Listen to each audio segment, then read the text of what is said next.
Reed. Say his name. Jermaine Reed. Say his name. Jermaine Reed. Say his name. Jermaine Reed. Won't you say his name? Philip White. Say his name. Philip White. Say his name. Philip White. Say his name.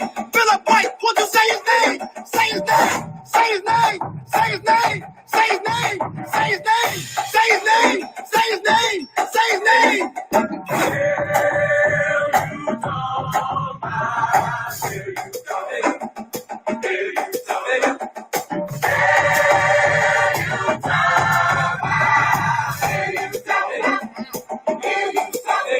Eric Garner, say his name. Eric Garner, say his name. Eric Garner, say his name. Eric Garner, won't you say his name? Trayvon Martin, say his name. Trayvon Martin, say his name. Trayvon Martin, say his name. Trayvon Martin, won't you say his name? Sean Bell, say his name. Sean Bell, say his name. Sean Bell, say his name. Sean Bell, won't you say his name? Say his name. Say his name. Say his name. Say his name. Say his name. Say his name. Say his name. Won't you say his name?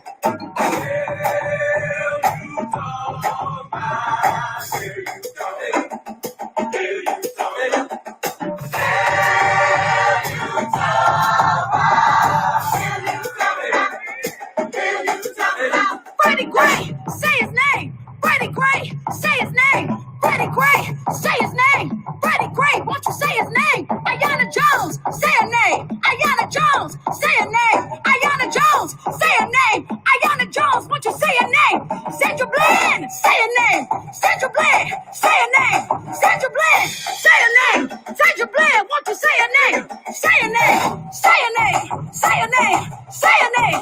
Say her name. Say her name. Say her name. Won't you say her name? Say her name. Say her name. Breonna Taylor. Say her name. 90.7 WTCC. Good morning and welcome to the Spoken Word. I'm your host, Bishop Talbert Swan II. And as usual, we'll be telling it like it is through cultural idioms and nuances that shape the order, ethos, and chaos of the African American experience. Words have their own vitality. They shape their own consciousness and create their own context for interpreting social and spiritual reality. The spoken word contains the power to reshape the landscape of society. 3 minutes past the hour of 9 a.m. And I want to welcome everybody listening over WTCC all throughout the Pioneer Valley and beyond. I want to thank all of our internet audience, those that are streaming with us on Facebook, Twitter, Periscope, YouTube, Instagram. Do me a favor, those that are streaming, I need you to like, share, subscribe, send the hearts up in the air. Go ahead and comment. Tell me where you're chiming in from. Rep your city, rep your town. Let me know exactly where you're watching us from. Listen, today I've got some other information regarding the Breonna Taylor case. And then we're going to deal with this whole obsession that 46-1 has for Barack Obama. All right. He just can't, 3.5 years into his presidency, and he's still daily talking smack about the black president.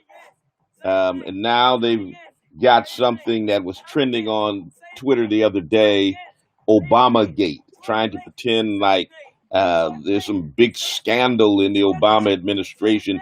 And basically he's really trying to deflect from this horrible response to the pandemic and the fact that we've got over 90,000 people dead in 90 days. Now, he said that Barack Obama did a terrible job. He said it was a total disaster, the way he handled the swine flu pandemic. Now, remember, Barack Obama inherited the swine flu. It was already spreading in America when he took office in January of 2009. Remember, the swine flu pandemic went from January 2009 to October 2010, 22 months. And over the span of 22 months, 17,000 people died. And Trump said that was a total disaster. So I guess my question for 46 minus one is a simple one. It's like, dude, if 17,000 people dying in 22 months is a total disaster, can you help me understand just a little bit?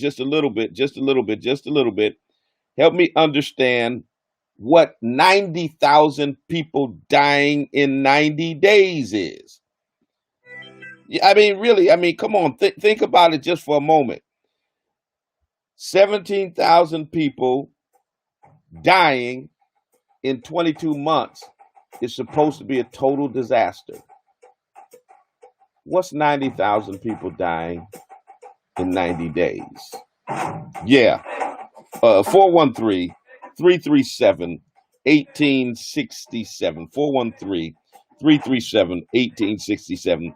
Share it with somebody. Tell them that the bishop is on the air. Stay with us. You don't want to miss it. Massachusetts is preparing to reopen. We've got guidance for houses of worship of how we are to conduct ourselves. I'll read some of that for you. Get your thoughts on, are we ready for that? This virus is still spreading, ladies and gentlemen. Remember now, in America, we have tested less than 3% of the population. Think about the numbers now. We've got the highest number of infections in the world, over 1.5 million. We've got the highest number of deaths in the world, over 90,000. Yet, per capita, we've tested less of our people than anyone else in the world. Less than 3%. So 97+% of America hasn't even been tested yet.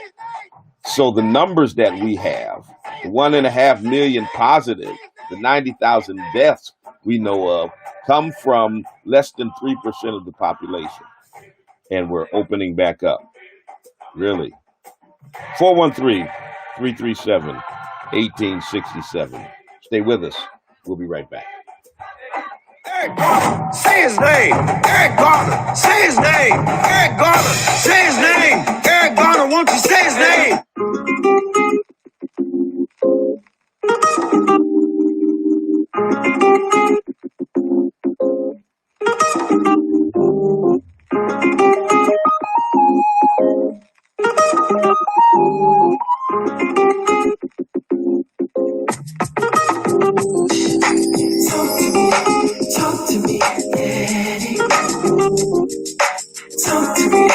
Talk to me, Daddy. Talk to me, Daddy. Talk to me, Daddy. Talk to me, Daddy. A positive attitude says everything about you. Attitude is a little thing that makes a big difference. Every day you get up, you've been given a gift. That's why they call it the present.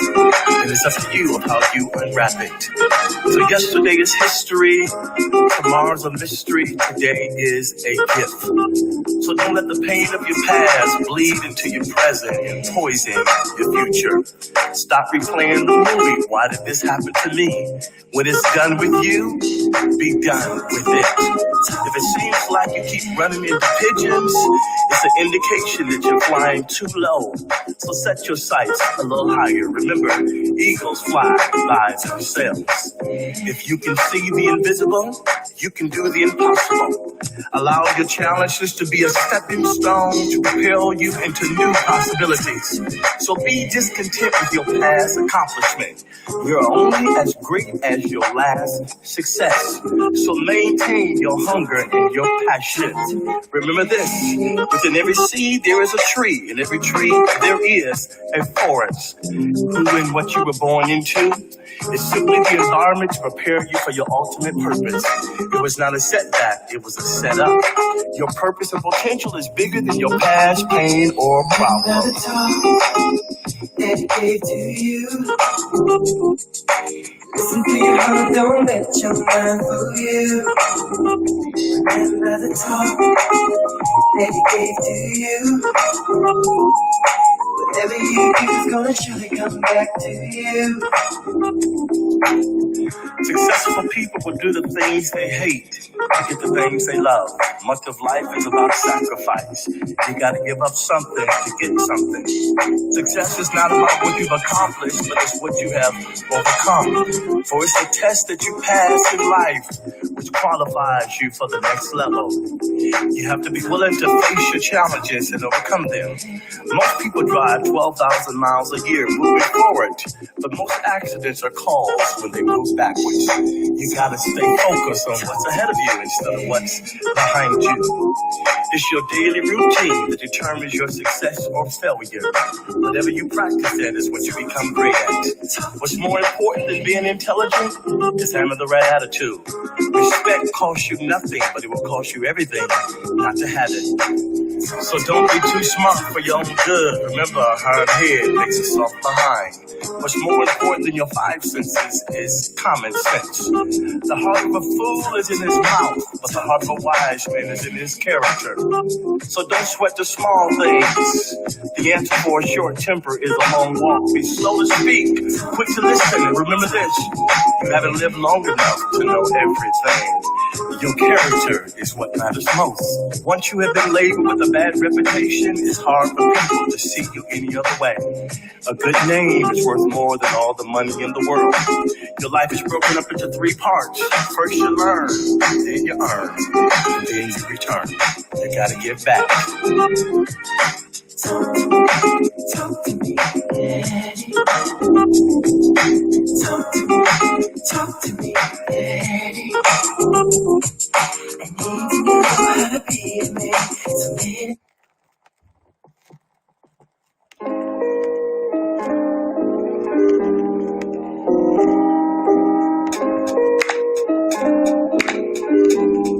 90.7 WTCC.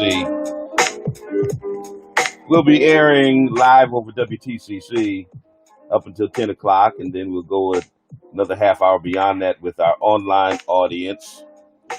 You can also listen on WTCCFM.org, so check us out on our website. And if you've missed any programs, you can check out the archives on WTCCFM.org. Just choose the date, the name of the program. We're Spoken Word at 9 a.m.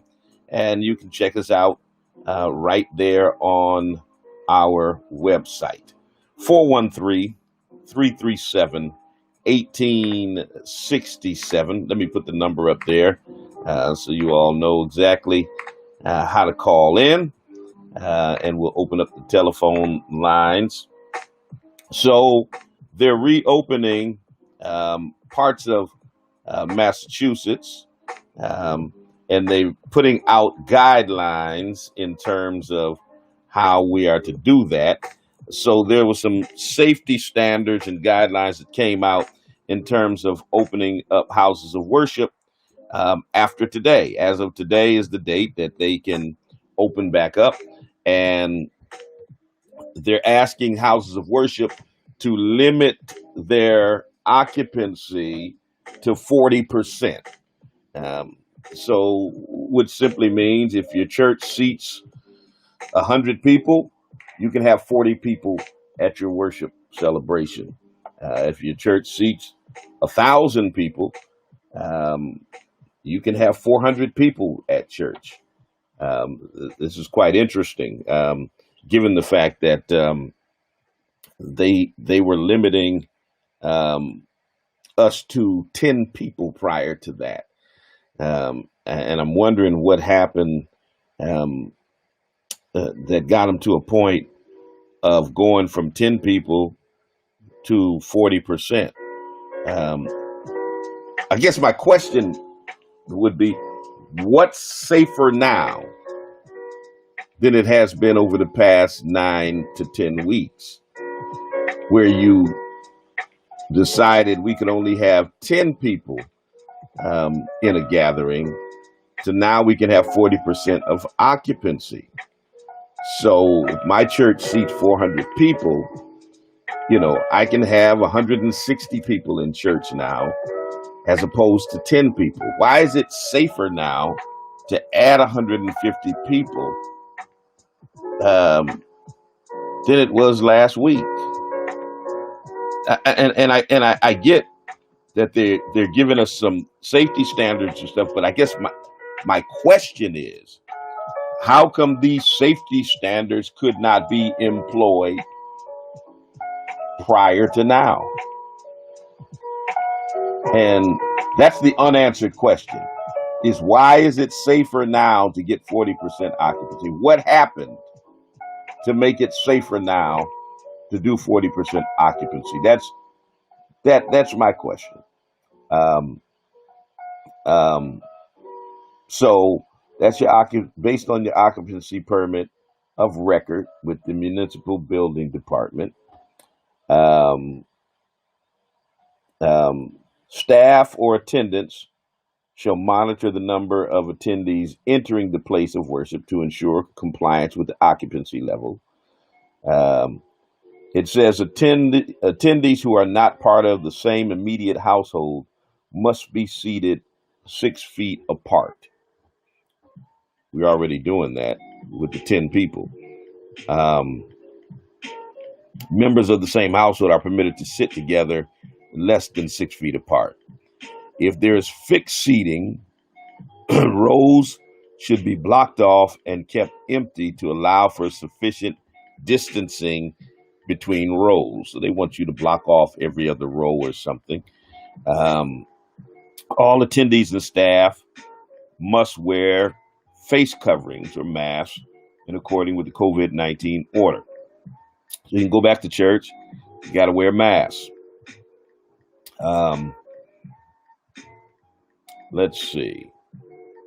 While inside, while entering and exiting places of worship, otherwise participating in in-person services, except where a person is unable to wear a face covering or mask because of a medical or disabling condition. Children between 2 and 5, the wearing of a face covering or mask is at the discretion of the child's parent. A person who declines to wear a face covering or mask because of a medical condition shall not be required to produce documentation verifying the condition. So I guess everybody can say, I got a condition, I don't want to wear a mask, I guess. Places of worship may refuse entry to a person who refuses to wear a face covering or mask for non-medical reasons.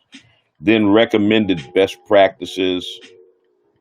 They're encouraged to arrange online sign-up for services in advance to monitor and limit the number of attendees.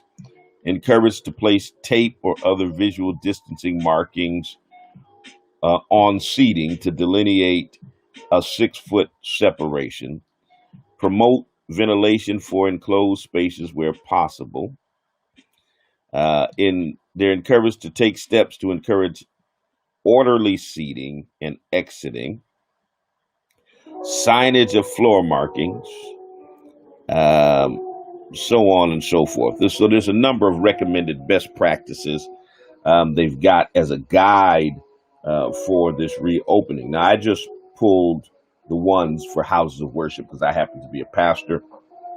It would be interesting to see what their guidelines are for places like beauty shops, barber shops, massage parlors, nail salons, because it's going to be interesting to know how you do social distancing in those spaces. How do you do social distancing in those spaces? That's going to be very, very interesting to figure out. But they're opening all over America. I was sent an article yesterday about someone who went to church. I believe it was in Florida, and the church was basically defying orders, and they had about 180 people in worship, and one of the persons a day later tested positive for coronavirus, which means they potentially um, exposed. No, well, they didn't participate. They exposed 180 other people to the virus because they were there in that worship experience without protective uh, equipment on and without social distancing practices, et cetera, et cetera. So, ladies and gentlemen, as much as people want to get the economy going, and as much as people want to get back to some sense of normalcy, I think you want to live. I think that's probably uh, maybe a little higher on the list of priorities than getting back to normal and all that kind of stuff. Maybe living might be, something to consider. I saw this post a few weeks ago. It kind of caught me off guard. There was one lady was tweeting how this pandemic was messing her up. She needed to get her hair done. She hadn't had her hair done in several weeks, and then this other lady had tweeted, well, I've been doing hair and nails, for weeks now. And so the first lady says, well, girl, I need your telephone number. And then the other lady says, well, I'm a mortician. So just keep going outside during this pandemic. And sooner or later, you'll be coming to me for me to do your hair and nails. And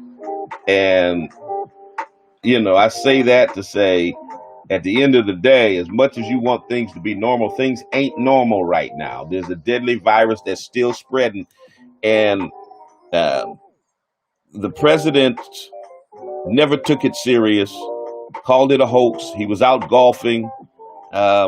His people never took it serious. They still don't. They're still out, protesting without protective equipment, all up on top of one another. They don't take this thing serious. They think this is a black disease that black folk are going to die from, and they're going to be okay, and they want to reopen the country.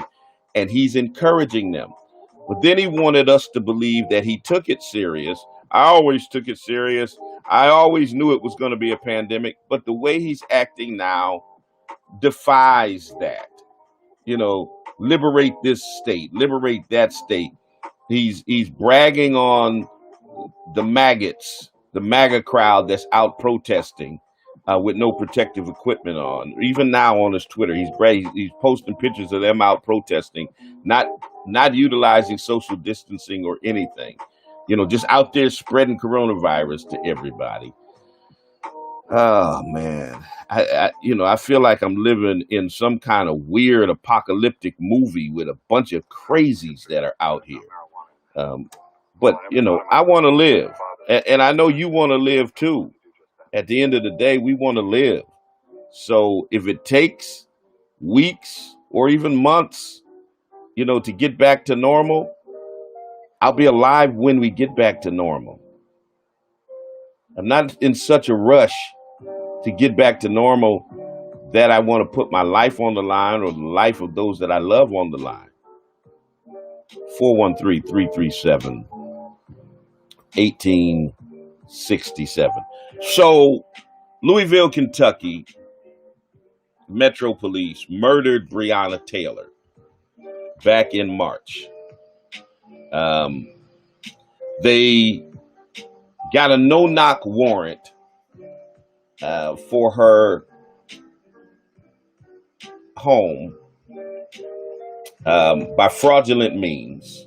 This is new information on the case. The person they were looking for was friends with Breonna Taylor. Now, see, these racist white supremacists out there who always try to justify when the police murder us, they're always looking for a reason to blame the victim for their own murder. Now, they claim that Breonna was involved in the drug trade, which is not true. Brianna was friends with the person that the police wanted. They had the person under surveillance for some time, and while they were surveilling him, they saw him go by Breonna Taylor's house to pick up a package one time. Nothing strange about that. They assumed that her apartment was one of his stash houses where he stashed drugs. So they lied to get a no-knock warrant to go to her home to search for this gentleman. And when they busted the door down, her boyfriend, who was a licensed gun owner, fired a shot and shot one police officer in the leg because he thought someone was breaking in their house. The other officers unleashed a barrage of bullets from outside the house, not knowing who they were going to hit, not knowing who was in the house. They didn't know if men, women, and children. They had no idea. They were just wild, wild west out there. She got out of bed to try to go for cover. And when she got out of bed to try to go for cover, she was shot 8 times and killed. Was not involved at all in the selling of drugs. She was an emergency medical technician who wanted to be a nurse, who was already putting her life on the line by providing services to folks in the midst of this pandemic. But it wasn't coronavirus that got her. It was the police that got her. Now, there's some conversation about whether or not they should have been issued a no-knock warrant. And conventional wisdom says they should not have been issued because there was no evidence justifying it in that particular case. The U.S. Supreme Court has said that judges may allow police to search without knocking when they have a reasonable suspicion that under the particular circumstances of the case, the targets could destroy evidence. The detective that obtained the no-knock warrant for her home said that these drug traffickers have a history. This is what he said, quote, to get the warrant. These drug traffickers have a history of attempting to destroy evidence, have cameras on the location that compromise detectives once an approach to the dwelling is made, and have a history of fleeing from law enforcement. This is what he said. Now, let's go back.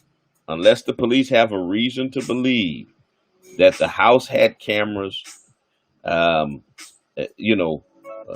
the people would destroy evidence, a no-knock warrant would be improper. Okay? They lied on the application for the no-knock warrant. Breonna Taylor's apartment did not have cameras. Okay? There were no drugs found during the search. Taylor did not have a history of drugs, nor a history of destroying any evidence. It was all lies. They lied to obtain the warrant, shot and killed her. After Kenneth Taylor, her boyfriend, thought they were being robbed and fired one shot. Then the Louisville Metro Police told some more lies. After lying to get the no-knock warrant. Now, this is why these race soldiers need to be arrested and prosecuted. They lied to get the warrant. Then they lied on the police report. They lied and said that they knocked first and introduced themselves. Now, peep that. Think about that for a minute. You are coming to somebody's house at 3 a.m. You knocked on the door and introduced yourself. Good evening. We're the police. Now, remember, they were plain clothes. So they weren't in uniform. They said they introduced themselves. Why would you introduce yourself after you went through the trouble of lying to get a no-knock warrant? So now all of a sudden they're pretending we didn't bust the door down, we knocked. Well, why the hell would you lie to apply for a no-knock warrant if you were going to go to the apartment and knock on the door? I mean, their lies don't even make sense. Oh, boy. And the witnesses who saw what happened disputed. They busted the door down, which is why Kenneth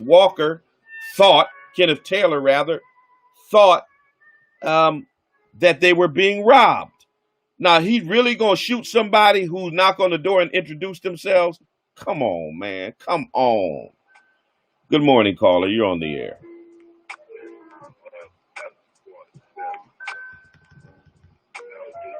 I can barely hear you, caller.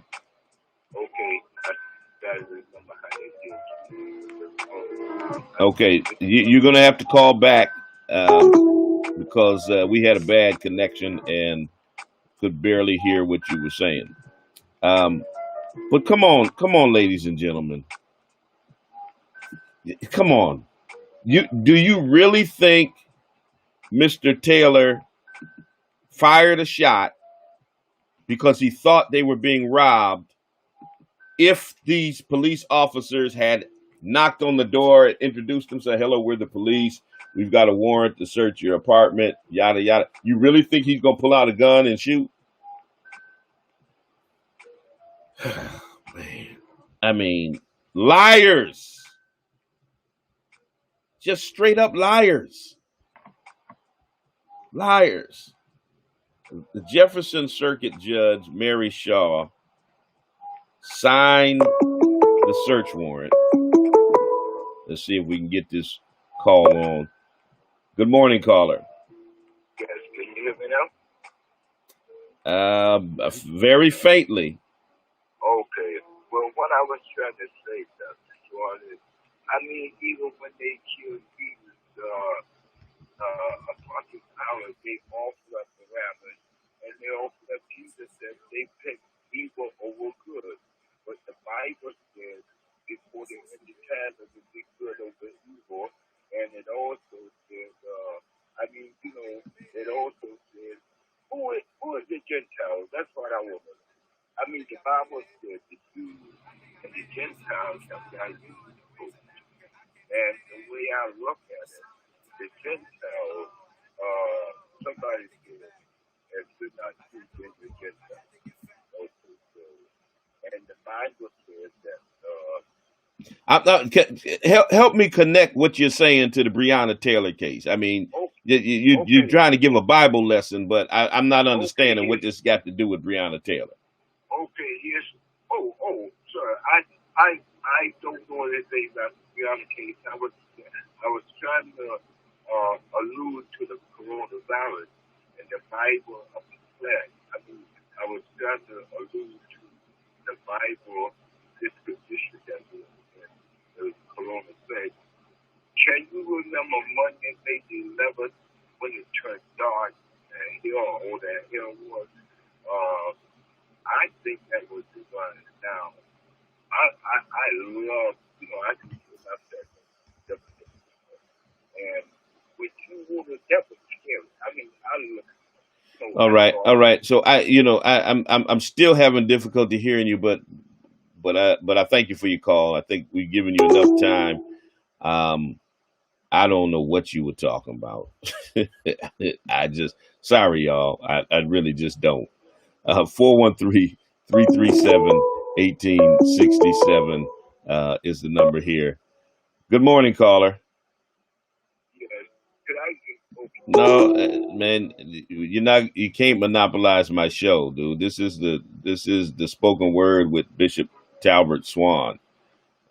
So thank you for your call. Appreciate what you were trying to say. Obviously, there's a technical difficulty that doesn't allow me to hear you quite well. So we're just going to leave it at that and move on with the program. talking about Breonna Taylor right now. 413-337, rather, 1867. Please tell me this isn't the same guy. Uh, Good morning.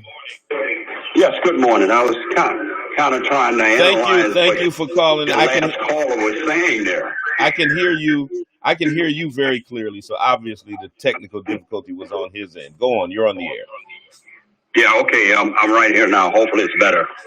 Anyway, why would people always coming up with other reasons for what happened? And you explained the whole analogy of what happened.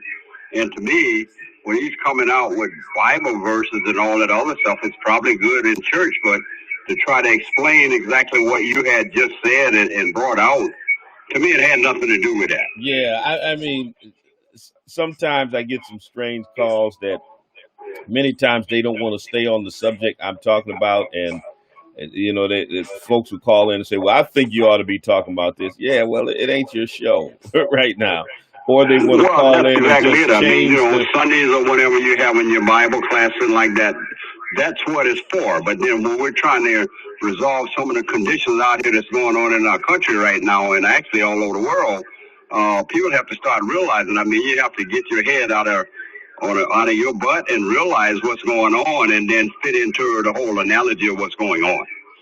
Yeah, definitely. So I appreciate your time and your effort, sir. But right now it's some crazy conditions and situations here where people just have to realize that, like you say, between you and I, you put it right on the nail, on the head of the nail, is I want to live through this thing and be able to talk about it after. And a lot of these people, they're so busy they want to run out and go to the beach.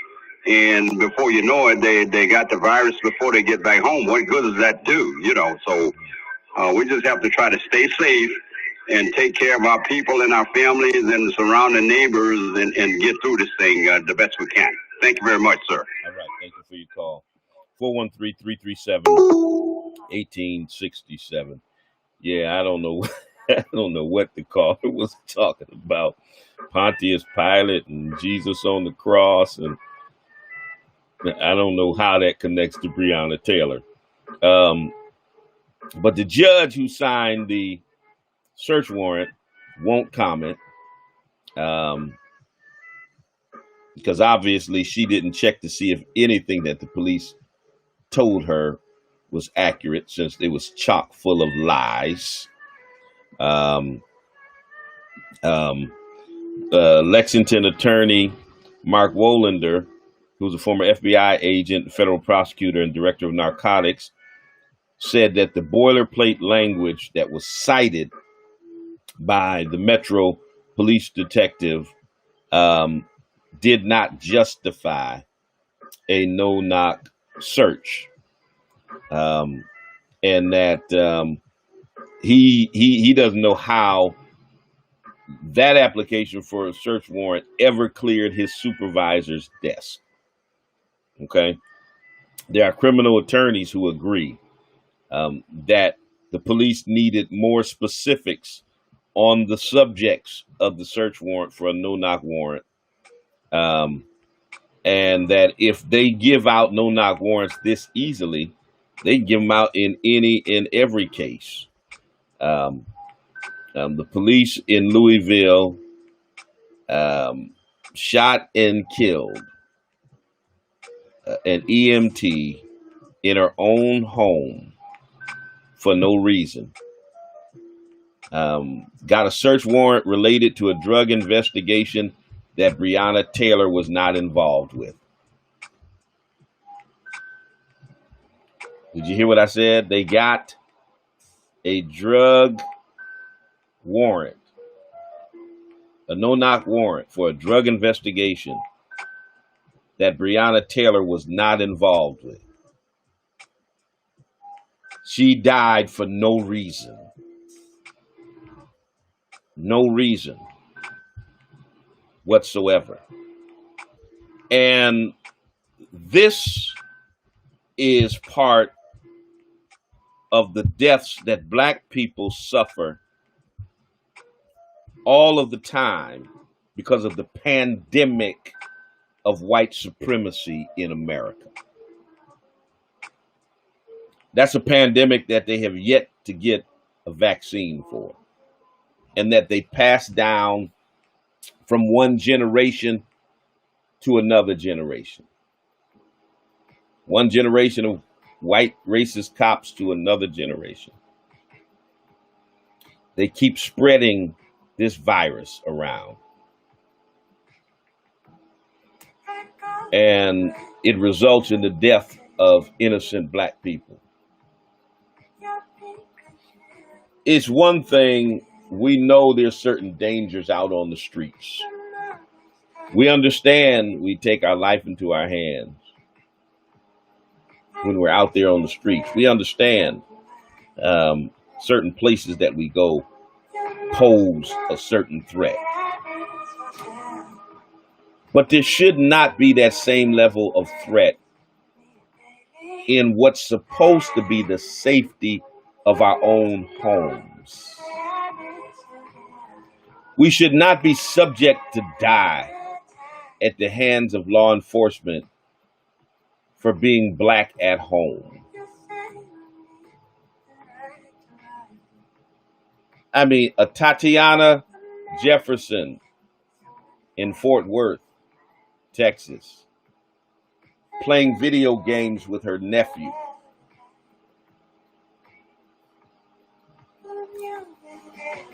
Police showed up, shot her through her window. No reason. She posed no threat, and a neighbor had called the police to check on her, to do a wellness check because her door was open. You're supposed to be going there to make sure the people inside are safe, and you go and you murder the woman inside, playing video games with her nephew. Botham Jean was sitting in his living room on the couch eating ice cream when Amber Geiger walks into his apartment and shoots him. And then the first response by the Dallas police is not to arrest her because Botham Jean posed a threat to her. Posed a threat to her in his apartment that she broke in? We're not safe at home, ladies and gentlemen. Good morning, caller. You're on the air. Caller, you're on the air. Going once, going twice, you're gone. 413-337-1867. So, Botham Jean murdered at home, eating ice cream in his living room. And now Breonna Taylor, sleep. Sleep. Sleep, ladies and gentlemen. So we can't play video games at home. We can't sit on our couch and eat ice cream. We can't sleep without being in danger of being murdered by law enforcement in America in 2020. Something is wrong with that picture. Good morning, caller. Yes, Bishop, how are you doing today? I'm good. How are you? I'm very good, man. I mean, obviously, you know about the whole Ahmaud Arbery case, and I just recently found out about, like, you know, the Breonna Taylor case, and honestly, we know the police are like this, but it's like the police are not really here to serve and protect. It's like they're just there to seek and destroy. Yeah. Yeah, well, you know, for black people, for the most part, most of us do not see the police as saviors in our community. Most black people, most black men and women look at the police and they get nervous. Our anxiety level goes up when we see police. Now, for white folk, they feel a sigh of relief when the police show up, as if they're Superman or something, they're saviors or something. But for black folk, we don't feel that way about police at all, and there's a reason for that. Well, I mean, why should you when it's documented that the justice system targets black people a whole lot more than white people? Absolutely. Okay. But it was funny because someone I know actually wrote like an article about like the Ahmaud Arbery case, a black guy, and he was talking about how many people seem to be more outraged when white people kill black people, but they're not really concerned about the black on black crime and abortion.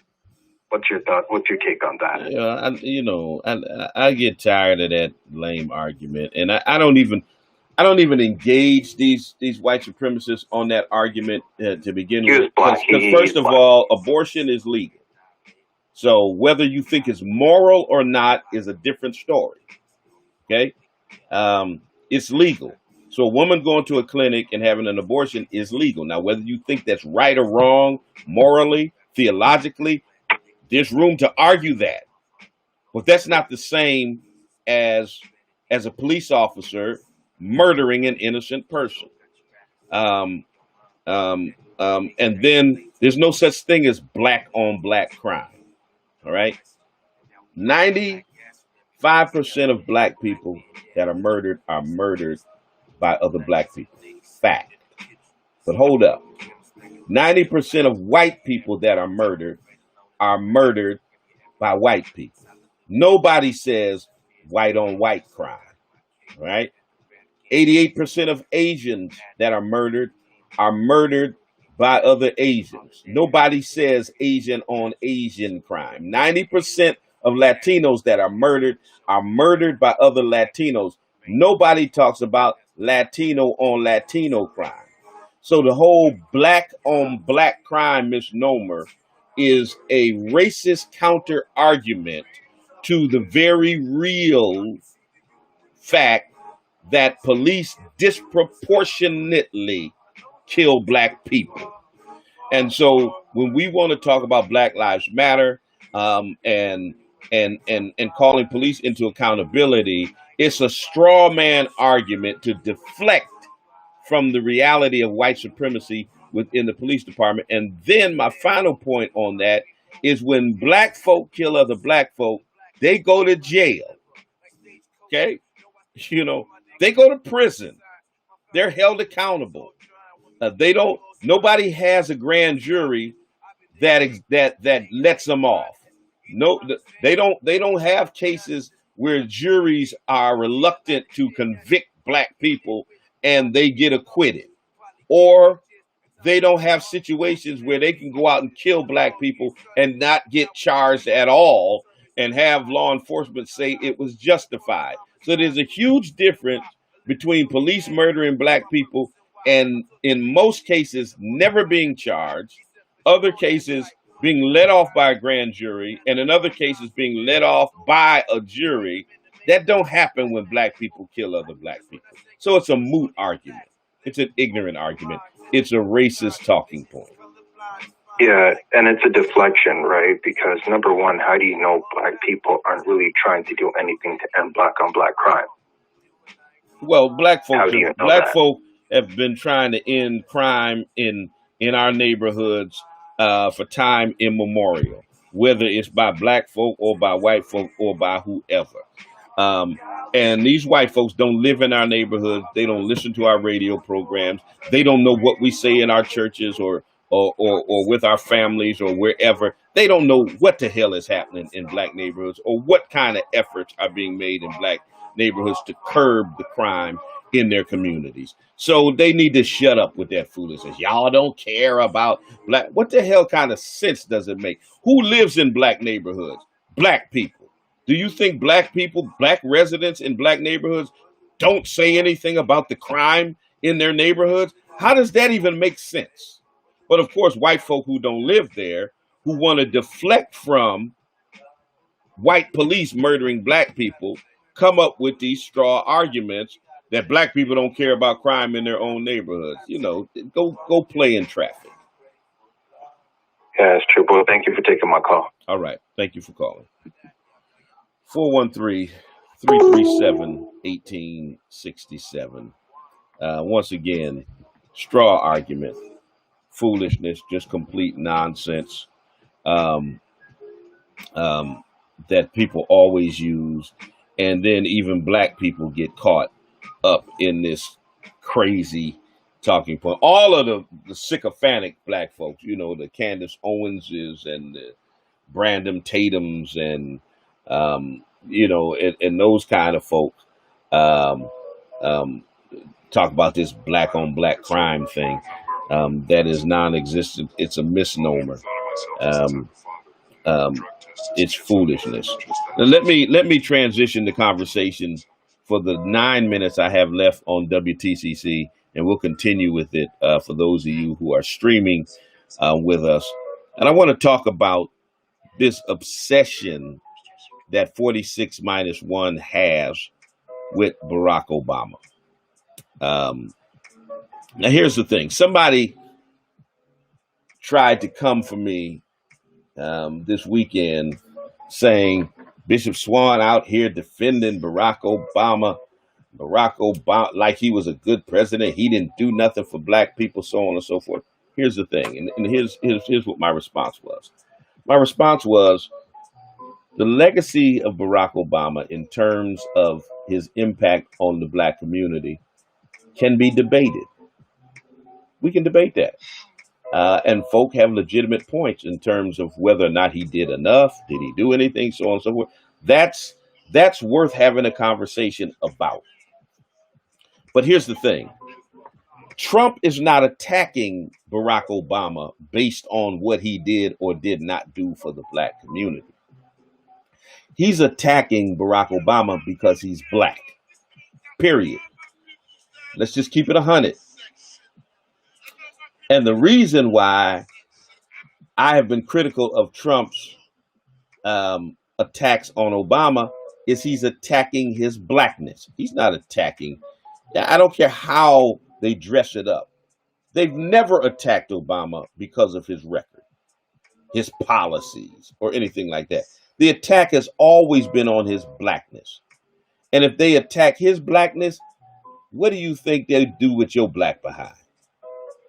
Okay, so yes, I'm going to defend a virulent racist attack on the nation's first black president because it's an attack on me and an attack on my children and an attack on my community because they're attacking his blackness. They're attacking all of us when they make that attack. And what was clear from 2011 on when he started his foray into the birther movement. And now here we are nearly a decade later, and this guy is still obsessed with attacking Barack Obama. 3.5 years into his presidency, Obama is still an overarching obsession for him. He's still the subject of his political and personal inferiority complex. So now they've got this fake thing called Obamagate. All this corruption in the Obama administration. He's the most corrupt president in the history of America.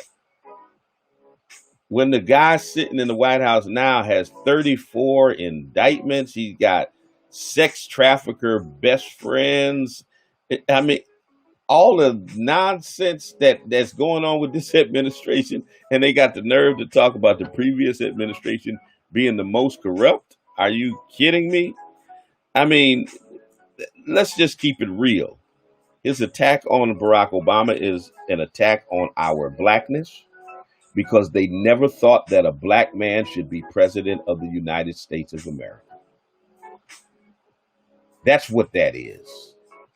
I mean, I never forget when Jimmy Kimmel went live interviewing Trump supporters about Obamacare and the Affordable Care Act and which they would prefer. And these dumb, ignorant, hillbilly, racist white folks were out there talking about they prefer the Affordable Care Act. They can't stand Obamacare, not knowing that they were one and the same. And they didn't want Obamacare because it had Obama's name, and they hated a black president, period. And I know they'll continue to say it's not about his color, it's about his policies. They started attacking Obama long before he became president, before he could even enact any policies. Okay. His attack is on his blackness. It's on anti-intellectualism because Trump is dumb as a box of rocks, and they can't stand the fact that Obama is an intelligent, articulate, Ivy League educated black man. It's vengeance for having the audacity to being an uppity Negro and having the nerve to run to be president of the United States. It's primitive envy over everything from Obama's Nobel Peace Prize to the size of his inauguration crowd to his social media following, because you know Trump is all about numbers and his ratings and stuff. And he can't stand the fact that Obama has 40 million more Twitter followers than he does. And of the top 10 tweets of all time, 6 of them are Barack Obama's. Matter of fact, he tweeted one just the other day that went viral and got nearly 2 million likes and got right up there in the record of the top 10. And it was one word: vote. That was it.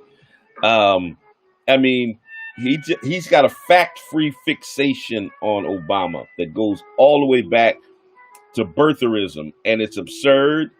It's stupid. It would be comical if it wasn't so tragic.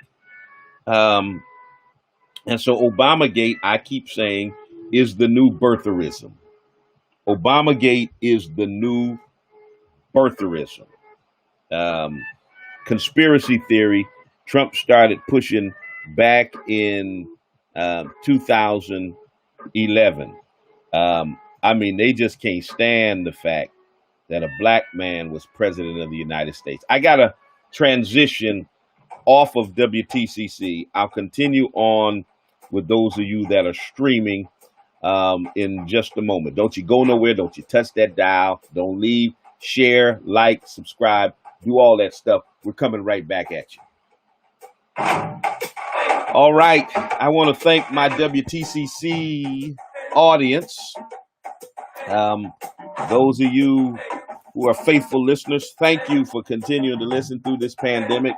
Thank you to Jim Malaquez, our remote director, for patching us in. And until the next time I talk to you and you talk to me, always remember, God loves you, and so do I.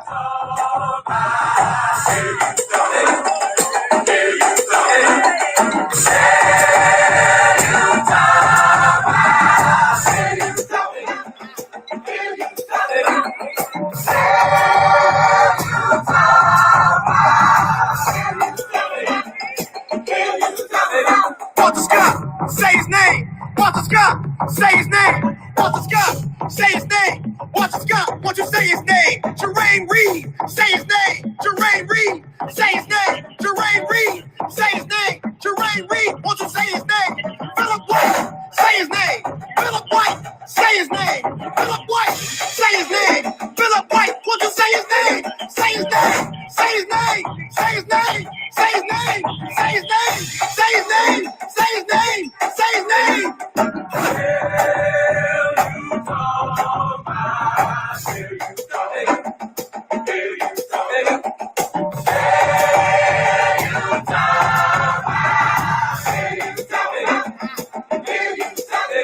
Eric Garner, say his name. Eric Garner, say his name. All right, Eric y'all. Garner, say his name. Eric Garner, won't you say his name? Trayvon Martin, say his name. Trayvon Martin. All right, let's go say to his the name. extended Trayvon edition. Martin, say his name. Trayvon Martin, Phone lines are still open. 413-337-1867. as we continue on with our online streaming audience. So let's go back to birtherism, because this guy is obsessed. Birtherism was this conspiracy theory. Trump started pushing it in 2011. He started saying crazy stuff like, Obama doesn't have a birth certificate. He may have one, but there's something on that birth certificate. It says he's a Muslim. I don't know. This is crazy stuff. Like, if it did, so what? And how are you a Muslim at birth? This is the craziness about it. How does a baby get a Muslim mark on his birth certificate? Do they interview the baby when he's born to see what religion he is? Then this is the kind of stupid stuff that Trump supporters believe. 9 years later, after pushing the birtherism, he comes full circle with Obamagate, which accuses Obama of working in league with the deep state to frame Trump for colluding with Russia to win the 2016 election. There is zero evidence for this claim. Matter of fact, there's zero evidence that there's anything called the deep state. And if there was a deep state, it did more to help Trump than to hurt him. Remember when the FBI reopened the investigation into Hillary Clinton just before Election Day? And even when reporters asked Trump recently what Obamagate is, he struggled to answer the question. He didn't know what it meant, I think Ned Price, who's a former CIA analyst, he described it the best. He said Obamagate is a hashtag in search of a scandal. It's not a scandal that got a hashtag. It's a hashtag in search of a scandal.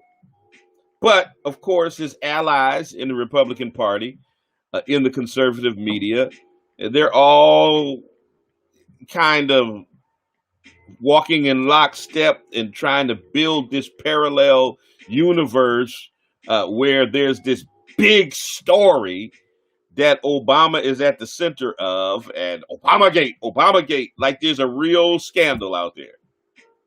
In the meantime, Obama is doing a commencement for the class, a virtual commencement for the class of 2020, and going on about his business. You got Sean Hannity and folks on Fox News talking about what did Obama know and when did he know it? Their primetime shows have devoted coverage to the bogus crimes of Barack Obama, then to the coronavirus pandemic and Trump's mishandling of it. They're doing a disservice to their listeners who are going to die of coronavirus for their irresponsible actions. And the bottom line is Trump always needs a foil. Because it riles up his base. They cling to anything that basically transfers responsibility for anything from Donald Trump to somebody else. And here's the thing, he comes in as president to a booming economy, to low unemployment. Okay? And then claims it's because of him. So he takes credit for an economy he inherited from Obama, to low unemployment he inherited from Obama. Takes credit for that. But then 3.5 years into his administration, when he botches the response to coronavirus, causing the wild spread of this pandemic like fire, 90,000 American deaths in 90 days. Then him and Mitch McConnell turn around and blame Obama. How the hell do you blame Obama 3.5 years into your administration? Well, they didn't replenish the stockpile. Wait a minute, fool. You've been in office for 3.5 years? And if the stockpile was low, because Republicans wouldn't fund it in the Obama administration, if the stockpile was low, you had 3.5 years to replenish the stockpile and you didn't do it. So it's Obama's fault.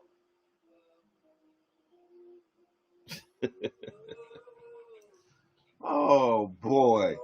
Obama didn't leave a good pandemic response. It was only 2 sheets of paper. So 3.5 years into your administration,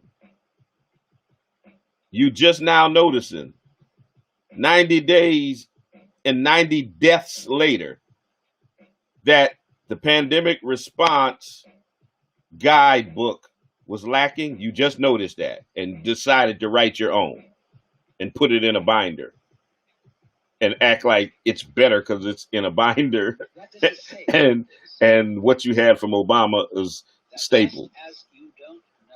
Oh my God. I mean, you can't make this stuff up. You cannot make this stuff up. I mean, who does that? Who 3.5 years into taking a job blames the person who was in the job before them for your failures after you had 3.5 years to get it right? So anything that's right, even if you inherit it from Obama's policies, has nothing to do with Obama. You take credit for it. And then anything that's wrong, that you've done wrong because we're 3.5 years into your term, it's Obama's fault. You can't make this kind of foolishness up. I mean, and with these crazy white folks that follow Trump, these crazy racists, Obama is the boogeyman. I mean, he's the guy that, anything wrong, blame it on Obama because it can't be Trump's fault.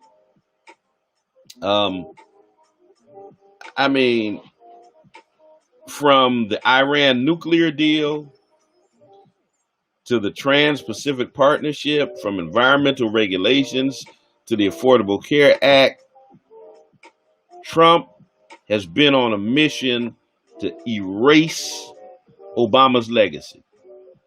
Anything that had to do with Obama. One of the things he got rid of that had to do with Obama was, wait for it, drum roll, the pandemic response team. He fired them in 2018, got rid of the pandemic response team a year before a pandemic would hit America. But somehow, the pandemic is Obama's fault. Somehow, stockpile being low is Obama's fault. Somehow, your response to the pandemic is Obama's fault. Even though you fired the pandemic response team because it was created by Obama and you were trying to get rid of his legacy.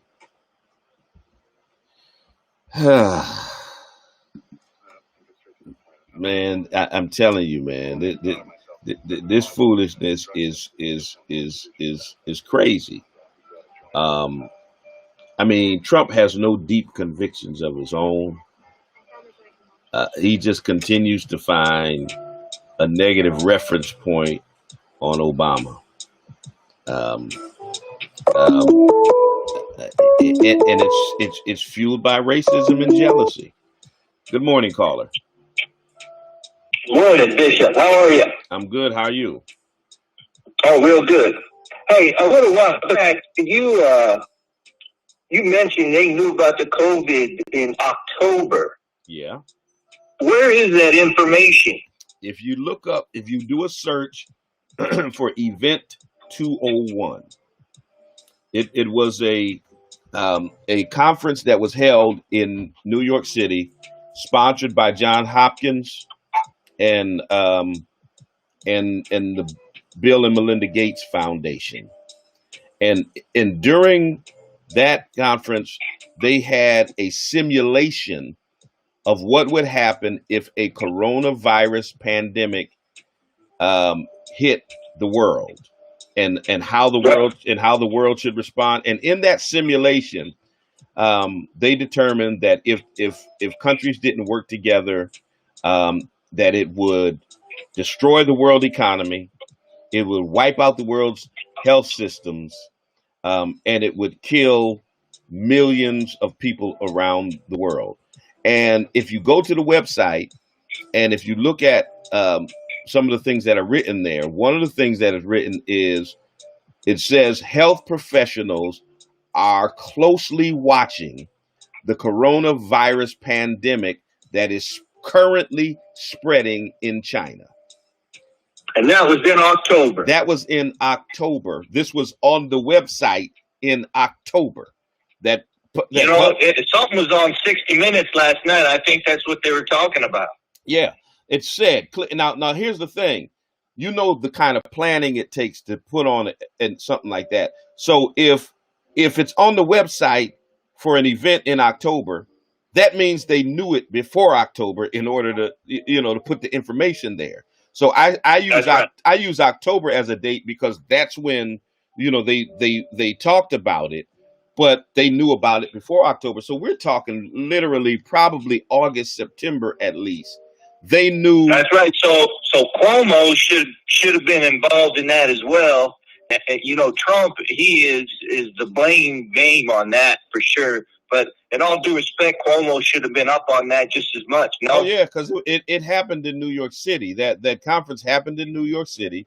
So the powers that be should have known that this was going to be a problem and had been making preparations. And when you think about it, if you think about the fact that they say it takes a year to a year and a half to come up with a vaccine, et cetera. If they had started on a vaccine back then, we'd be a couple of months away from the vaccine right now.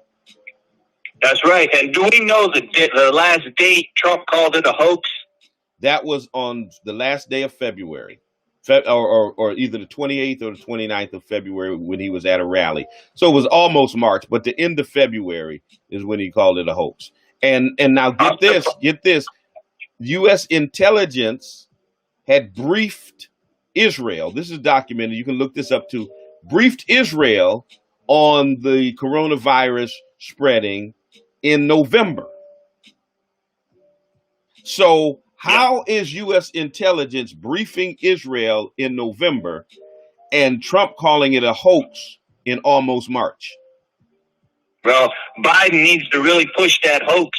I mean, that should be just a part of his ad daily. The last day he called it a hoax because, like you said, you're already 2 months into it, if not 4 or 5 months into it. Absolutely. Hey, we love you down here. We're calling from Lynchburg, Tennessee. We're about 6 miles from Little Richard's house. Okay. All right. So, where you up in Boston, correct? I'm in Western Massachusetts. I'm in Springfield. I'm about 90 miles west of Boston. But you're not from there. You're from down south? No. I'm from New England. I'm a native New Englander. Oh, okay. I thought you were from Mississippi or something. Okay. Now my people are. My family is. My dad is from Mississippi. So I got Mississippi roots. My dad and my grandmother and them, they all from Mississippi. What part of Mississippi? I used to have a sales territory down there. Yazoo County. Belzoni, Mississippi in Yazoo County. Yeah, Yazoo County. I know that. Okay. Hey, well, keep up the good work. I'll check out this website and have a good one. All right, you too. Take care. Bye. Bye-bye. 413-337-1867. Let's just keep it a buck. Okay? Let's keep it 100. Let me get back on the gram because the gram only gives me an hour before it shuts off, and I've passed that hour, so I gotta get back on the gram. But let's just keep it a buck. Trump has a problem with Barack Obama. First of all, he hates the fact that he is so admired, because Trump thinks all praise ought to be on him. He hates the fact that he's still admired. He has a problem with black people who are in authority, who don't do the kind of song and dance he wants them to do. Let's just keep it 100. Any black person who is not a step and fetch it, a yazza boss kind of black person, he got a problem with him. Anybody who doesn't shuck and jive, people like Trump have a problem with it, because those are the kind of black people that he's attracted to. And if you notice, people always say, "Oh, no, he's got these black people around him." Look at the similarities. Every one of them are a bunch of shuckers and jivers. They're a bunch of foot shuffling, buck dancing, sycophantic black people. Every one of them that are around Trump. Ben Carson, Darrell Scott, Mark Burns, Diamond and Silk, Candace Owens, every black person, Alveda King, every one of them that are around Trump are the step and fetch it kind of black people. Those are the kind of black folk that white supremacists don't have a problem with, and those are always the kind that they tell us that we ought to be like. Somebody had the nerve to tell me I ought to be like Jesse Lee Peterson, one of the biggest coons on the planet. They always tell it you ought to be like. No, I'm not going to be like no sycophantic, passive, buck dancing white supremacy apologist. That ain't me. And see, Trump has a problem with any black person that is not like that. And then let's not forget, there's a very real correlation from a timeline perspective. I'm gonna take this call, and then I'm gonna get to this point. I'm gonna wrap it up in the timeline. Good morning, caller. You're on the air. Hello, how you doing today, Bishop? I'm good. How are you? Good, man. I'm calling from Mississippi, man. I love your show, brother. You give out some of the best information in the country, man. Man, I appreciate really love it. Appreciate you. I was brought up in the Kojic. I wish that more of our people that's in ministry would talk about current events and how it is affecting black people's lives, especially like things like Trump, because I'm going to tell you, a lot of our pastors and leaders in the Church of God in Christ have been deceived through the means of abortion. Yeah. I talk about this all the time, and I'm kind of a pariah in the circle of some of my colleagues, because I don't downplay abortion. I don't support abortion. But I'm of the opinion that we cannot be voters that select candidates based on their positions on two issues: abortion and homosexuality or same-sex marriage. Now, the reality is, at the end of the day, police murdering black people having the worst health outcomes than, somebody, I got a friend who always argues that abortion kills more black babies than police kill black people. I venture to say that disparate health conditions, the fact that black people are at the top of the list with having cancer, diabetes, hypertension, heart disease, all of those kinds of things that have their roots in racism, that have their roots in access to good foods and access to health care, et cetera, kills more black people than anything else.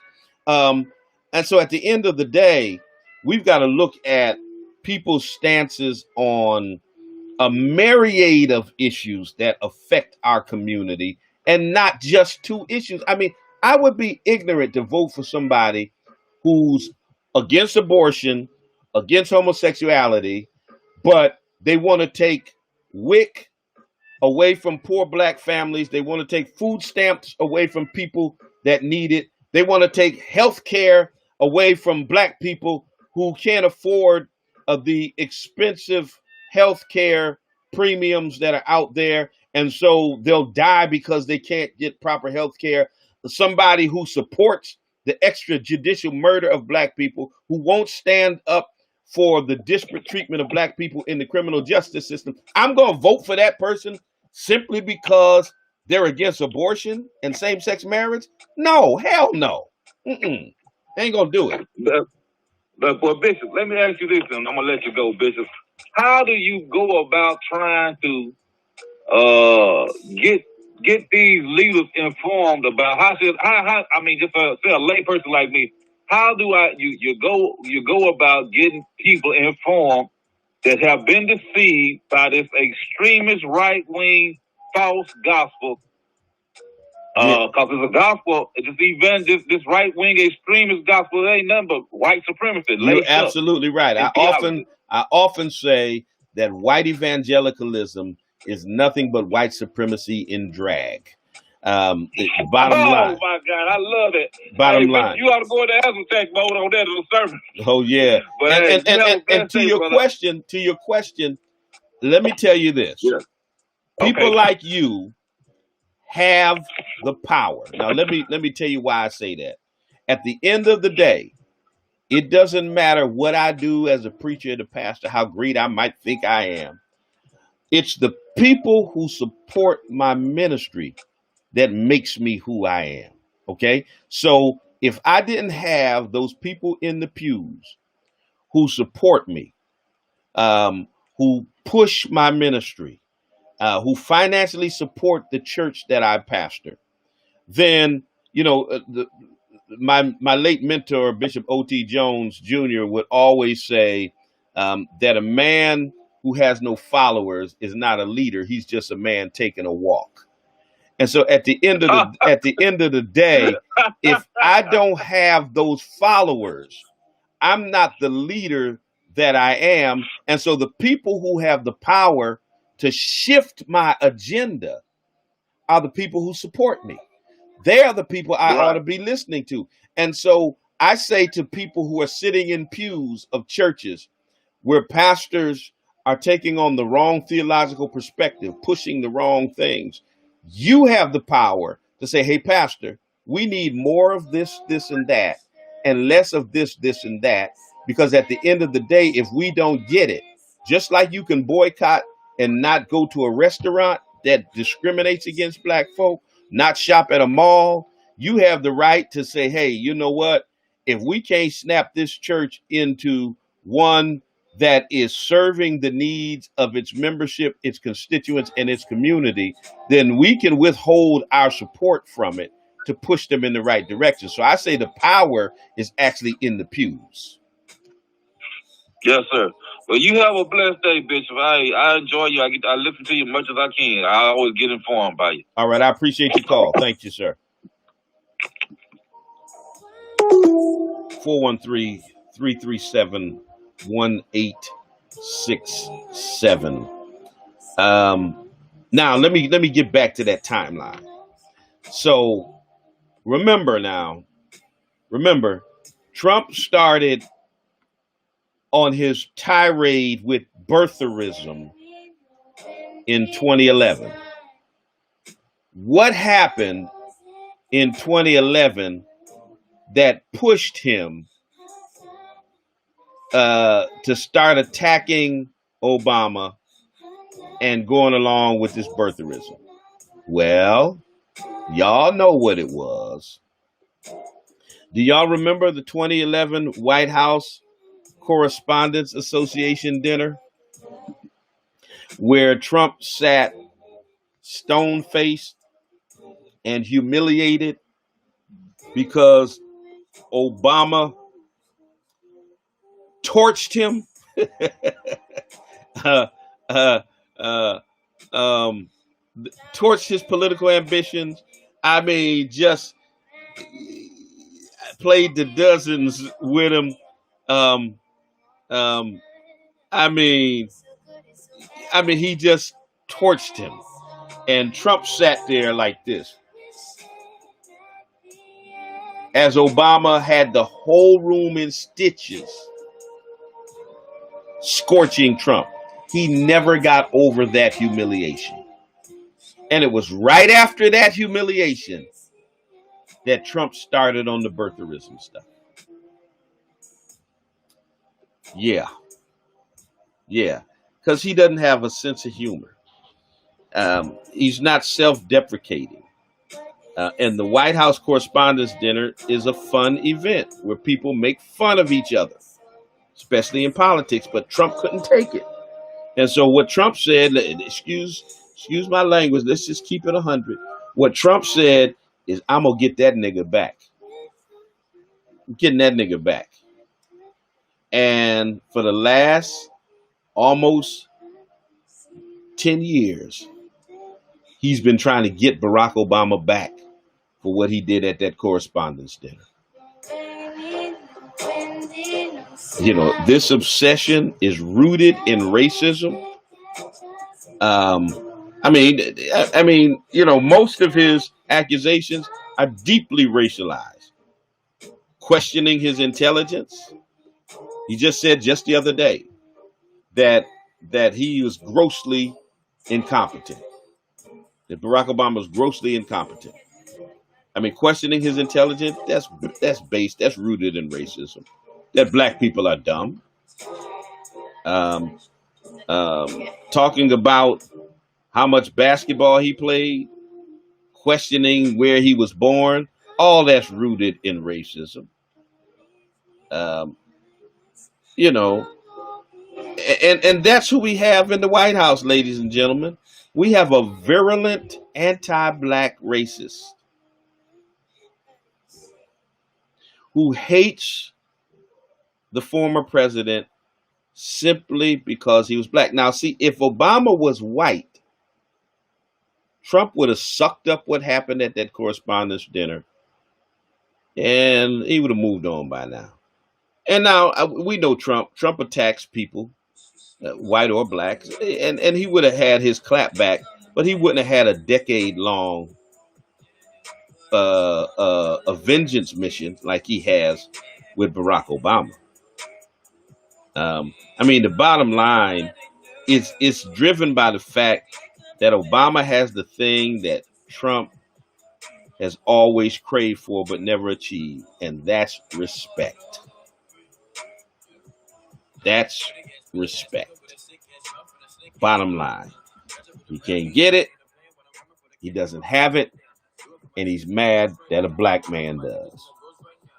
Now, that's my story, and I'm sticking to it. 413-337-1867.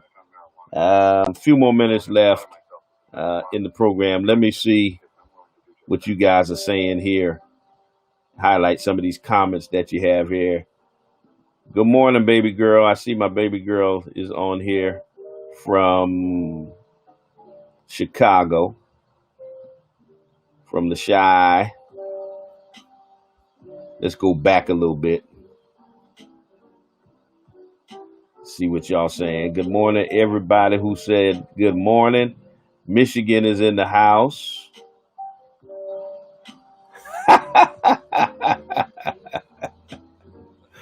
Oh, man, I swear my listeners are, y'all are something else. Okay, Mark. Okay, listen, man, I can't go to the barbershop. He said my beard needs a tune-up. Okay, I got you. I feel you. Mother Boyd, Los Angeles, California. Good morning. God bless you.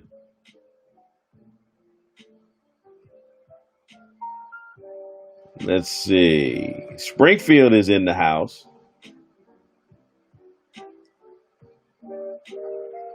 Y'all ought to be in the house. Let me see here.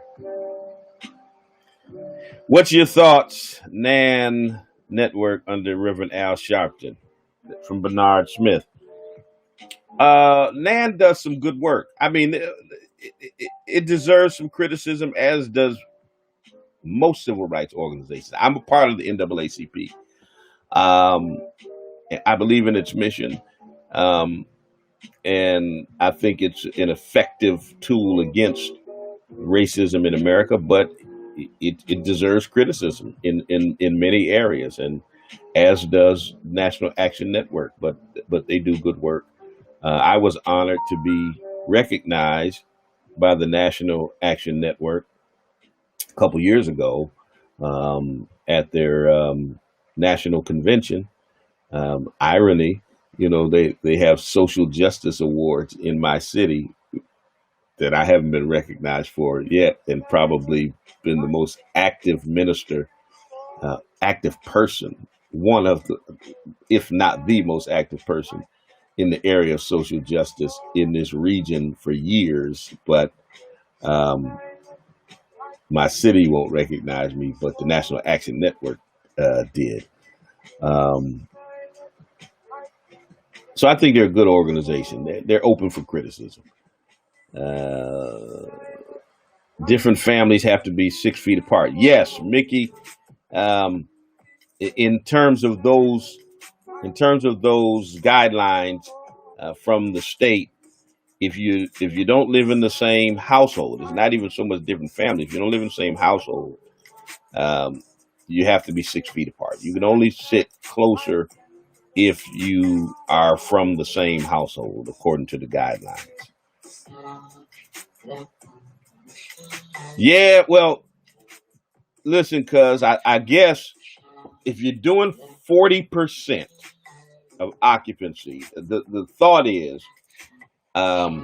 if you have 1,000-seat auditorium, if your church sits 1,000 people, you can have up to 400 people in it, and you can have the room to socially distance because you've got 600 empty seats, which means those 400 people can sit far enough apart to be socially distant. So I guess that's the thinking in terms of that.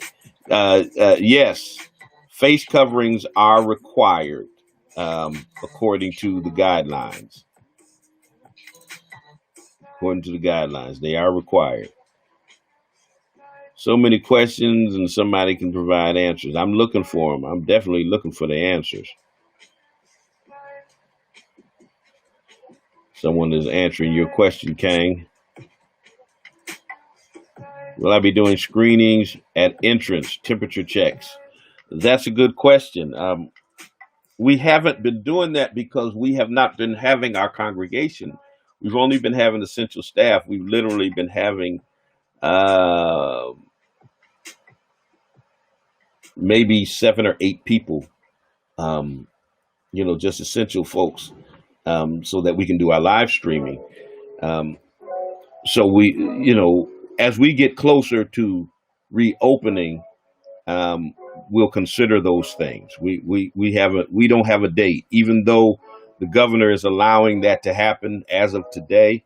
We're not at the point where we're comfortable with inviting our entire congregation to come back. And so that may be one of the things that we do when we get to that point.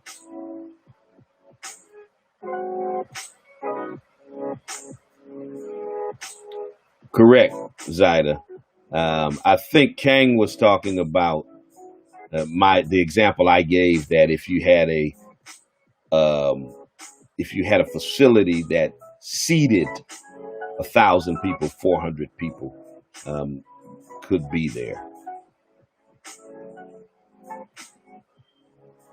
Let's see. Clinical microbiologist that performs COVID-19 testing in a large community hospital. Okay.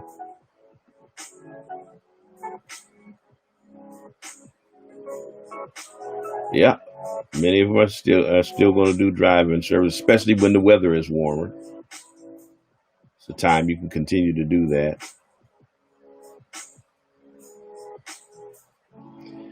According to the guidelines, people that have medical conditions don't have to wear a mask, and you cannot prevent them from attending if they claim they have a medical condition, and they don't have to prove what the medical condition is. I don't know. I mean, I don't know, maybe asthma or something. I don't know, some type of a medical condition.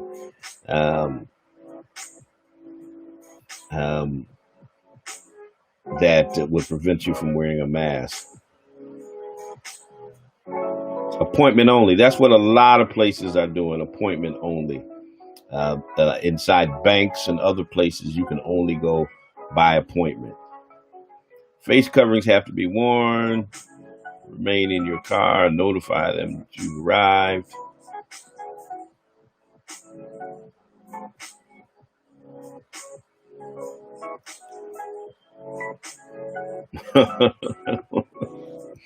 Listen, trust me, they're going to figure out a way.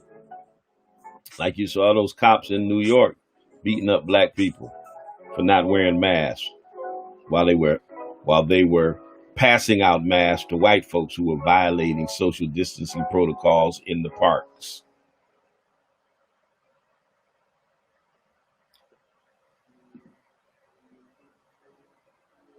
Just stumbled onto your work after seeing your response to Trump. Doing a great work. Appreciate you. Thanks for tuning in. Oh yeah, his base has been violating the orders. I mean, these little protests and stuff that they're doing, man, you look at them, they're all on top of each other. They don't have masks. They don't care. They don't think that they can contract this virus. They think it's a hoax.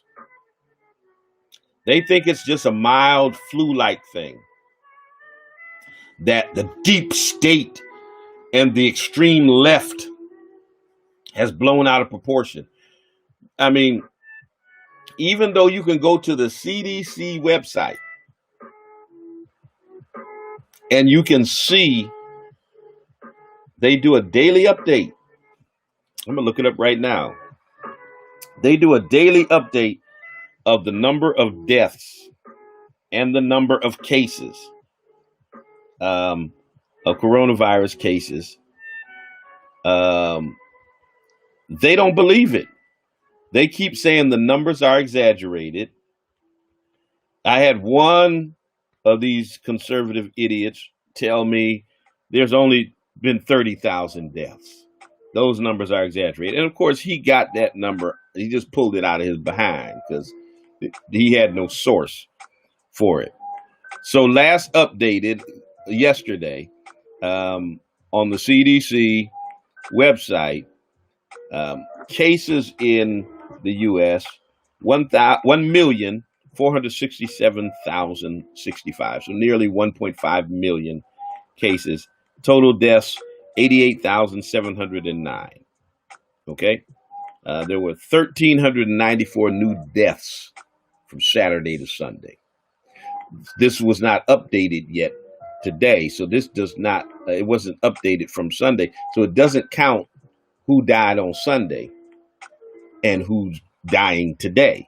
So if there were 1,394 new deaths from Saturday to Sunday, we don't know how many deaths happened on Sunday or how many deaths will happen today. But if they stay in that 1,400 range, then you can probably increase that 88,709 by at least 3,000.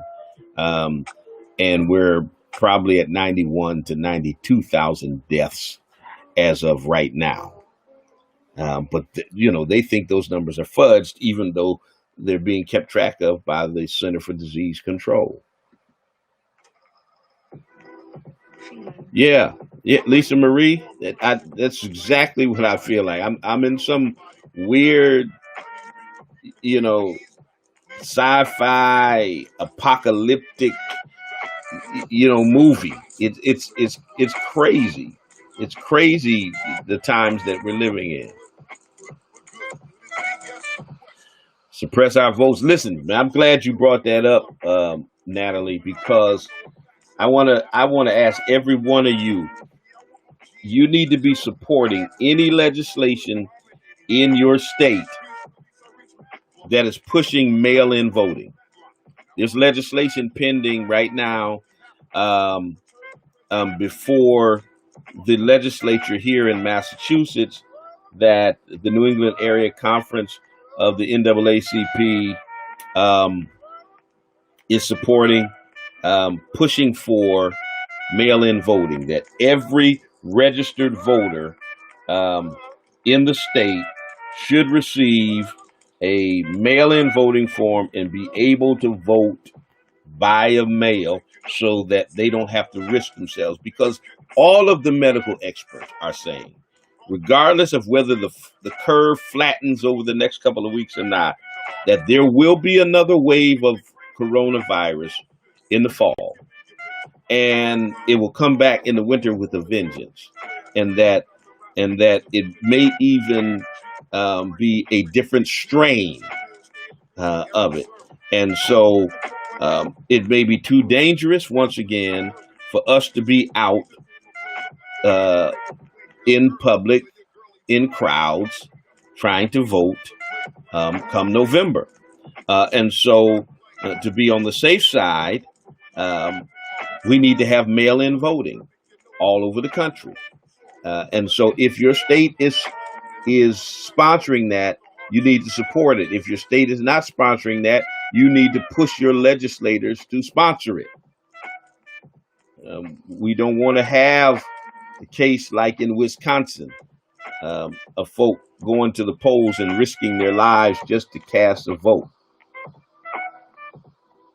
They have no right to put healthcare workers at risk having to care for them if they get infected. Absolutely correct. Let me put it like this. I said this the other week. You know how these conservative racists always make an excuse when police kill black people, and they say they should have complied. Walter Scott got shot running away. He should have complied. He should have never ran. Sandra Bland wouldn't put out her cigarette. She should have complied. She'd be alive if she complied. That's always their answer, that, black folks should have complied. And so their death is their fault. So let's flip it and use that same logic on these white folks that are ignoring all of the recommended protocols to safeguard themselves against coronavirus. They're not social distancing. They're not wearing masks, gloves. They're not doing any of the things that all of the medical professionals are saying you need to do to not spread the virus. So when all of these crazy protesters, these gun-toting, Confederate flag waving, noose carrying protesters contract coronavirus. And here's the thing. I saw one person tweet this and I loved it. She said, for those of you who feel uncomfortable wearing a mask, you're going to feel a whole lot more uncomfortable wearing a ventilator. So for all of these folk out here ignoring social distancing protocols, when they contract coronavirus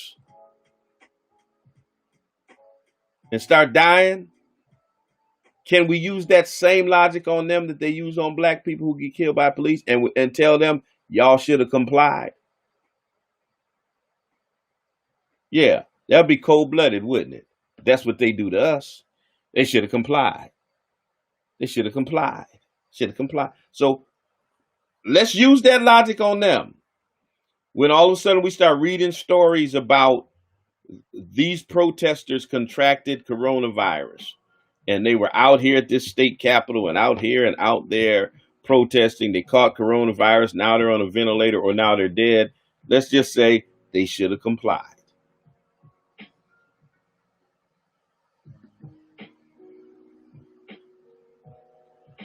Yep, they should have complied. Always finding a way to blame the victim for their own murder. Yes, all the time. Hey, what's going on, Reverend Beavers? My friend from New York, from Long Island, Strong Island. NRA, real quiet. Right, Natalie. Thank you. Because this always happens. The NRA is quick to stand up for the rights of gun owners unless those gun owners are black. Philando Castile, licensed gun owner, told the police officer he had a weapon in the glove compartment. I'm a licensed gun owner. Just wanted to let him know.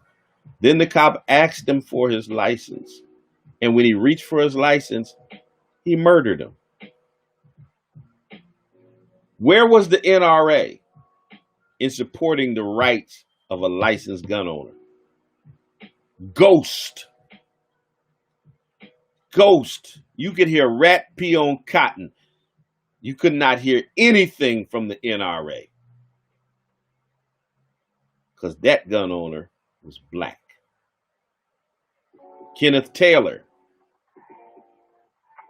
arrested and charged with attempted murder for shooting a cop who busted down his door, didn't identify himself, and he thought someone was breaking into his home, and he's a licensed gun owner, and he used his gun to protect himself and his family.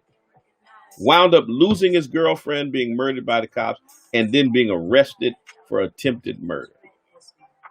Where the hell is the NRA in terms of advocating for the rights of Kenneth Taylor? Where are you, NRA? We're AWOL. We're nowhere to be found. Yeah, because that only applies if you're a white gun owner. Doesn't apply to us. Y'all didn't think it applied to us, did you? I mean, come on, man. Can't protect the rights of black people. Where's Rudy Giuliani? I don't know. Maybe he's working with his defense team on those charges that he might be facing soon. You know, several people around him have been indicted. Opioid addiction. Should have complied with the pharmacist's instructions. Okay. Good point. Touche. Look, my audience is so creative. Okay, cuz they committed coronacide. Oh, boy. Got to get that hashtag on a t-shirt. Yeah, killed themselves, basically. Absolutely.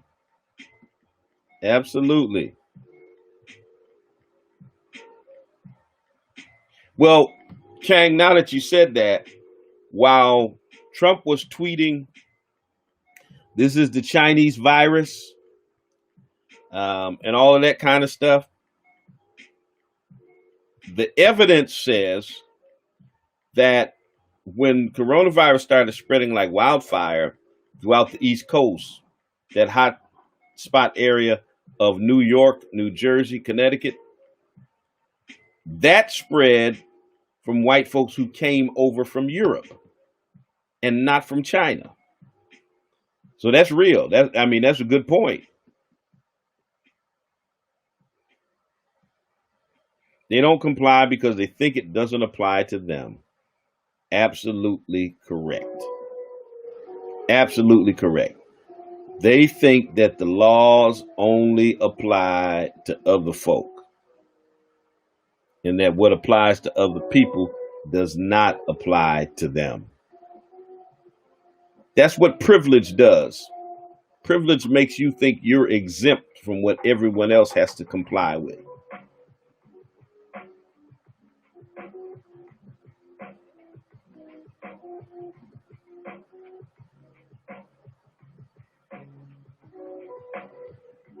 Well, what is next? You always hearing something different every week. Yeah, that's true. That's true. Every week is something different, something new, something different. Just don't know.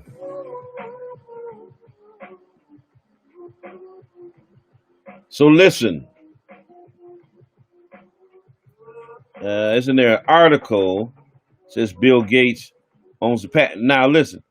Now Bill Gates was heavily involved in what I was talking about earlier, that Event 201, that simulation about coronavirus spreading worldwide. Look that information up. I don't know if that's true about this patent or not, but I know that Gates has an interest in all of this stuff. That's for sure. And has funded research on some of this stuff. And he funded that Event 201 that was held in New York City. That's a fact. So listen, this week, of course, I'll be back with you all for Talbert Swan Live, for Bishop Swan Live on Thursday evening at 10 p.m. That's my evening program. But this evening, our jurisdiction will be doing its virtual workers meeting. Normally, we go to Buffalo, New York, and do our workers meeting. But because of the coronavirus pandemic, we're not doing that this year. So we're doing a virtual workers meeting. I want to invite you all to tune in to it this week, starting on Wednesday. On Wednesday evening will be our musical celebration. Our musical director in charge of that is Brother Shaquan Ross. I know it's going to feature several of the local psalmists and musical artists in the area. Devontae Narcissus, I know, is one of them. Brother William Burks is one of them. Our own First Lady Cynthia Swan will be leading praise and worship. And we'll be streaming that live from the church on Wednesday evening at 7 p.m. At 7 p.m.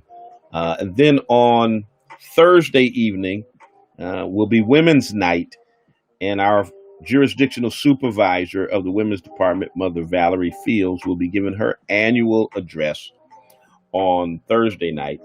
Then on Friday night, I'll be preaching. I'll be giving my annual address on that evening at 7 p.m. And then on Saturday, put this in your calendar. It's going to be awesome because we have three of the great national leaders of the Church of God in Christ that will be presenting for us at 12 noon. Bishop Robert Rudolph, the Adjutant General of the Church of God in Christ, will be doing a workshop entitled Protocols During a Pandemic, how to assist the sick and the bereaved and our leadership during this particular time. That's at 12 noon. At 1 o'clock, Bishop Joel Lyles will be talking about how we continue to be effective in interacting with our local church responsibilities and also our national church responsibilities. So he'll be talking about staying connected while being distant, continuing local and national church ministry during a season of absence. That'll be at 1 o'clock. And then at 2 o'clock, our first assistant presiding bishop, Bishop Jerry Macklin, will be doing a workshop entitled Leading During Difficult Seasons, Adapting for Relevance when the Status Quo is no longer works. So we can't do business as usual during this pandemic. And so he's going to be trying to give us some pointers on how we can still remain relevant when we can't do what we normally do. And so this is all happening this week from Wednesday, Thursday, and Friday, streaming live from the church at 7 p.m. And then from 12 to 3 on Saturday, those 3 Power Pack workshops. And go to our website. We've got some updated graphics that we're going to be posting that will give the Zoom meeting ID for the workshops that will happen on Saturday. So you can watch it being streamed, but you can also participate via Zoom. We'll allow you to ask some questions, be doing Q&A with each of our presenters. So it's going to be a wonderful workers meeting, virtual workers meeting, our first ever virtual workers meeting because we can't meet in person. And so we're looking forward to each and every one of you who will participate with us. Some of you who don't normally travel from this area when we go to Buffalo.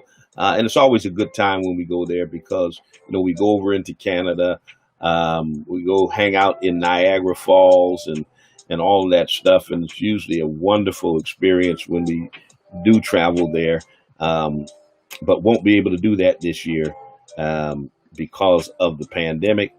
But we're improvising. We're doing what we need to do in order to yet have our meeting and yet interact with the people. All right. So y'all remember now, immediately after our service on Thursday evening, I will be still streaming Bishop Swan live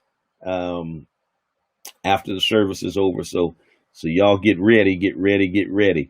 All right, I got to get out your way. 3 minutes before 11 o'clock. We're going to cut it off right here. I appreciate every single one of you. And until the next time I talk to you and you talk to me, always remember, God loves you, and so do I. Peace.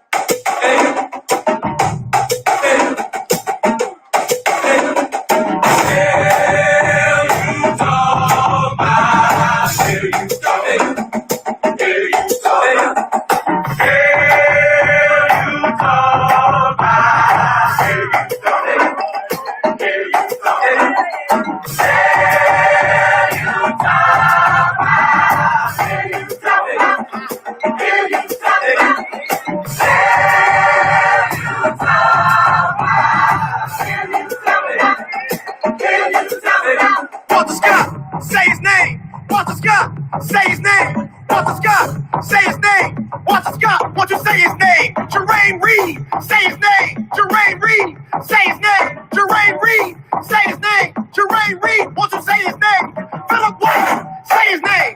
Philip White, say his name. Philip White, say his name. Philip White, won't you say his name? Say his name. Say his name. Say his name. Say his name. Say his name. Say his name. Say his name. Say his name.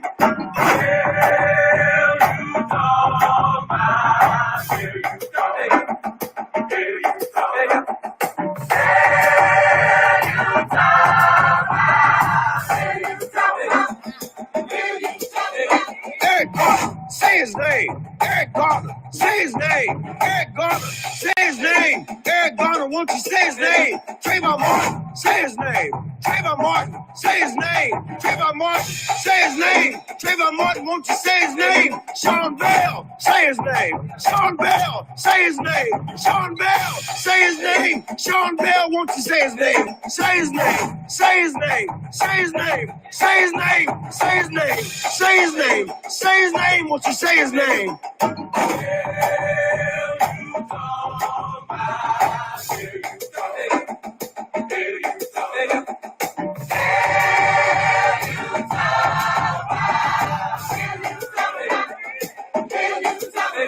Freddie Gray, say his name. Freddie Gray, say his name. Freddie Gray, say his name. Freddie Gray, won't you say